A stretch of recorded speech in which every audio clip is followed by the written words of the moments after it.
Orang yang usianya berkah, ibu pernah dengar doa, ya Allah berkahi umurku kan? Bukan ajal. Ajal dengan umur itu beda. Apa artinya ajal? Ya. Nah, waktu kita terbatas, kita ambil ilmu sahabat saja dengan cepat. Kalau belum tahu, katakan wallahu a'lam. Baik, apa artinya ajal? Ya, mau dapat ajal? Pasti. Udah kenceng diralat ya. Pasti baik, pasti baik. Ajal itu pada mulanya, pada asalnya itu yang kita sebut dengan usia. Batas kehidupan. Ajal itu batas kehidupan. Jadi usia itu kalau dibawa ke bahasa Qur'annya atau bahkan bahasa Arab standar, itu asalnya namanya ajal. Setiap kita itu kan ada ajalnya, ada batas usianya. Dalilnya coba diambil satu saja, Quran surah ke-7 ayat 34 misal. Ya, Quran surah ke-7 Al-A'raf ayat 34. Walikulli ummatin ajal, fa idza jaa ajaluhum la yastakhiruna sa'atan wa la yastaqdimun. Setiap umat, bukan satu dua orang saja, semua yang menjalani kehidupan di bumi itu punya batas usia. Kenapa ditekankan kata ajalnya? Untuk memberi kesan bahwa kehidupan di dunia ini tidak abadi. Penting dicatat itu, Bu ya. Kehidupan di sini tidak abadi, akan ditinggalkan. Karena itulah ketika ditinggalkan diumumkan kan, telah meninggal dunia. Nah, artinya ajal telah tiba. Baik, sampai di sini bisa dipahami. Nah, itu tidak hanya kita paham, tapi tanamkan dalam jiwa. Di sini tidak abadi, akan pindah ke tempat lain. Nah, pertanyaannya, ketika pindah ke tempat lain itu meninggalkan jejak yang baik tidak di dunia. Ibu kan keluar dari sini, setidaknya baru keluar sudah dibincangkan kan? Masya Allah, jamaahnya rapi, tertib, gak ada sampah ketika selesai kajian. Kemudian jamaah-jamaah yang sekarang ngaji tenang, tidak ada yang ngobrol, gitu kan? Nah, itu jejak kebaikan yang ditinggalkan. Karena itulah sebelum meninggalkan dunia ini, selain mencari bekal ke tempat baru, kita diberikan bimbingan oleh Allah dan Rasul untuk meninggalkan kenangan-kenangan yang baik, yang kalau diikuti jadi pahala, Bu. Jadi itulah indahnya dalam Islam. Datang baik-baik, pulang pun baik. Karena itu saat datang kan disambut senyuman kan. Ini kan kejadian luar biasa sebagai isyarat. Bayi lahir, bayinya nangis, kok bisa orang yang menyambut senyum? Ya, ada nggak ketika bayinya lahir misalnya yang lain ada yang menertawakan, yang meledek, mencela, rata-rata senyum. Tapi ketika meninggalkan dibalik, kita yang tersenyum, orang yang menangis. Kenapa? Karena kita bahagia meninggalkan jejak-jejak kebaikan, dan orang merasakan sedih karena kehilangan kebaikan itu yang dirasakan saat sedang dibersamai oleh orang baik itu. Nah, cara mengisi ajal supaya baik itu yang disebut dengan umur namanya. Jadi umur asalnya bukan usia artinya.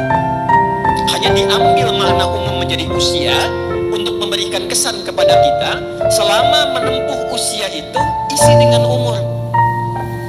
Contoh begini, ibu kalau ada yang tanya umurnya berapa, saya paham rata-rata 17 tahun ke atas ya, ada yang atas ya, ada yang atas, ada yang memang demikian. Tapi ketika kata umur itu muncul, itu maknanya 3. Nanti kita akan tarik ke kaidah dari Sayyidah Khadijah. 1, al-umur bimakna mengandung arti segala yang bermanfaat. Saya pakai kacamata nggak apa-apa Ibu ya, ya untuk jelas menulis. Biasanya saya kalau menghadap jamaah ibu-ibu, saya lepas kacamata. Ya, walaupun saya sudah berdoa kepada Allah dan sudah menanamkan pada diri saya, hanya istri saya yang paling cantik. Itu sudah doa saya yang paling utama. Ini live nggak? Tenang bun ya, aman insya Allah. Iya. Dan saya memohon kepada Allah demikian. Ya Allah, jadikan siapapun yang aku pandang tetap istriku yang paling mulia. Dan jangan pernah tanamkan pada jiwaku keberpalingan dari istriku dan ketertarikan selain apa yang istriku ridhai. Jadi ibu jangan berharap banyak kepada saya. Ya.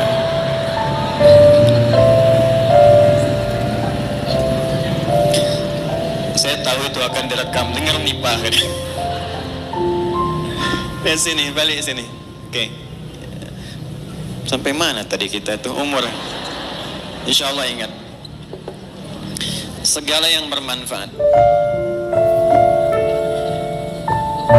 Ya. Baik. Ini saya buka kaidah umumnya dulu untuk menunjukkan kesan di akhir nanti betapa Sayyidah Khadijah memahami ini. Kalau kita tarik kemudian praktek dalam kehidupan beliau, poinnya apa? Itu yang kita simpulkan nanti dan dibawa pulang. Singkatnya, selama hidup, kalau ingin dikenang, punya nilai kebaikan bahkan sampai masuk ke alam kuburnya, tapi nama dan kisahnya tetap harum, maka buatlah dan rencanakan semua aktivitas yang punya nilai manfaat. Melihatlah dengan yang baik saja. Bila yang dilihat tidak bermanfaat, harus dilihat. Berbicara yang mengandung manfaat. Bila yang akan disampaikan sekiranya tidak bermanfaat, bahkan cenderung menyakiti, maka abaikan sampai ke ujung kaki. Sayyidah Khadijah radhiyallahu ta'ala anha, saat masih ingat kita bahas sebelum beliau menikah dengan Nabi, itu memegang teguh asas yang pertama ini. Tidak pernah bicara kecuali yang bermanfaat. Tidak pernah berkegiatan bahkan dengan kawan-kawannya kecuali yang mengandung manfaat. Bahkan beliau itu punya teman-teman untuk berkumpul, Bu. Punya kalangan berkumpul. Ya seperti para ibu lazimnya sekarang, pasti kan punya teman ya. Di pengajian, bertetangga, kadang-kadang kumpul untuk arisan, kadang-kadang kumpul untuk kegiatan tertentu. Sayyidah Khadijah punya. Tapi yang paling luar biasa, semua teman-teman Sayyidah Khadijah ini ketika berkumpul itu mendapatkan kemuliaan sifat dari beliau, sehingga viral di kalangan wanita-wanita Arab pada masa itu bahwa kalau ingin melihat perempuan yang bermanfaat, inilah lihat kelompoknya Sayyidah Khadijah. Dan jangan kira kita samakan dengan era sekarang, tidak. Ibu jangan lupa, dulu itu jahiliyah, di mana perempuan itu pada umumnya itu menampilkan dirinya supaya mendapatkan ketertarikan dari para lelaki. Disebut dengan tabarruj namanya. Kalau pakai emas itu nggak tanggung-tanggung. Misalnya 1,5 kilo tempel di kaki kanan dan kiri. Supaya kalau jalan bunyi cek gitu kan. Ada yang lihat. Pakai pakaian terbuka. Ya, jadi kalau dilihat kondisi sosial pada masa itu, secara antropologisnya, secara budayanya, itu rata-rata perempuan, mohon maaf sekali, memang sangat terbuka keadaannya dan kurang menjaga diri. Tapi kalau sudah melihat Sayyidah Khadijah dan teman-teman beliau, itu semua hormat. Nyaris tidak ada yang mau bicara di depan Sayyidah Khadijah, saking hormat dan kagumnya atas wibawa beliau. Dia semua diam. Dan saat ada orang yang usil pun pada Sayyidah Khadijah, itu teman-temannya, ini sebelum menikah dengan Nabi, itu teman-teman sekitarannya itu langsung melindunginya. Berbuat sesuatu yang Allah telah tetapkan itu, jika kita menjalaninya dengan istiqamah dan dilakukan karena Allah, maka Allah yang menggerakkan hamba sekitarannya untuk menjaga hamba dimaksud.